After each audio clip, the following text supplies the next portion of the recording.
Haggai. Haggai chapter 1. On the first day of the 6th month of the 2nd year that Darius was king of Persia, the Lord told Haggai the prophet to speak his message to the governor of Judah and to the high priest. So Haggai told governor Zerubbabel and high priest Joshua that the Lord all-powerful had said to them and to the people, "You say this isn't the right time to build a temple for me. But is it right for you to live in expensive houses while my temple is a pile of ruins? Just look at what's happening. You harvest less than you plant. You never have enough to eat or drink. Your clothes don't keep you warm, and your wages are stored in bags full of holes. Think about what I have said.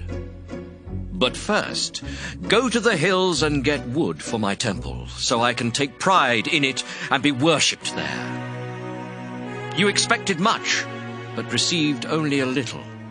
And when you brought it home, I made that little disappear. Why have I done this? It's because you hurry off to build your own houses while my temple is still in ruins. That's also why the dew doesn't fall and your harvest fails. And so, at my command, everything will become barren. Your farmland and pastures, your vineyards and olive trees, your animals and you yourselves. All your hard work will be for nothing." Zerubbabel and Joshua, together with the others who had returned from exile in Babylonia, obeyed the Lord's message spoken by his prophet Haggai, and they started showing proper respect for the Lord. Haggai then told them that the Lord had promised to be with them. So the Lord God all-powerful made everyone eager to work on his temple, especially Zerubbabel and Joshua, and the work began on the 24th day of that same month.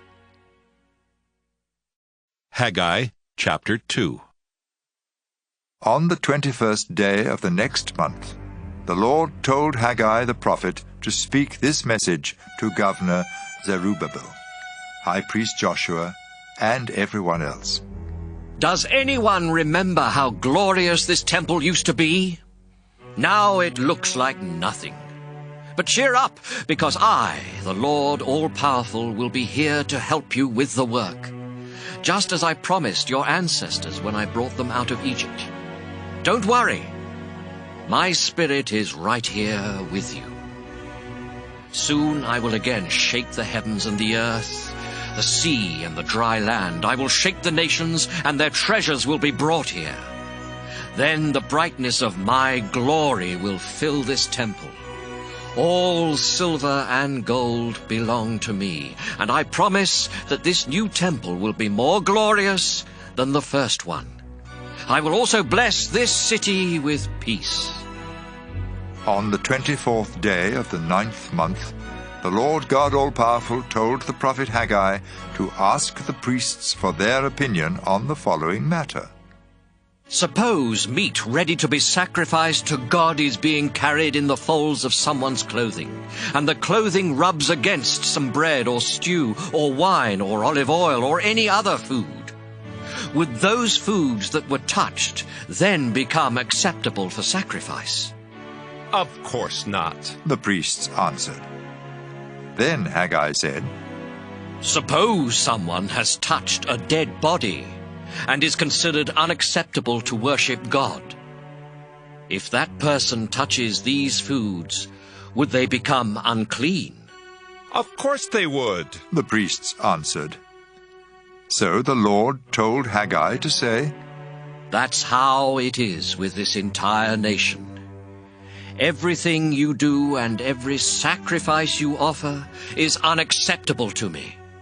But from now on, things will get better.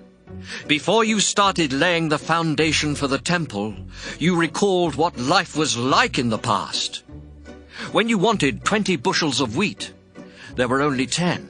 And when you wanted 50 jars of wine, there were only 20. I made all of your hard work useless by sending mildew, mold, and hail, but you still did not return to me, your Lord. Today you have completed the foundation for my temple, so listen to what your future will be like. Although you have not yet harvested any grain, grapes, figs, pomegranates, or olives, I will richly bless you in the days ahead.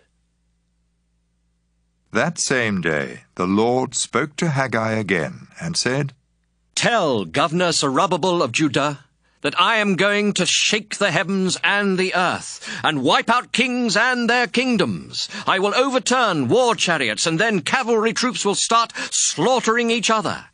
But tell my servant Zerubbabel that I, the Lord all-powerful, have chosen him, and he will rule in my name.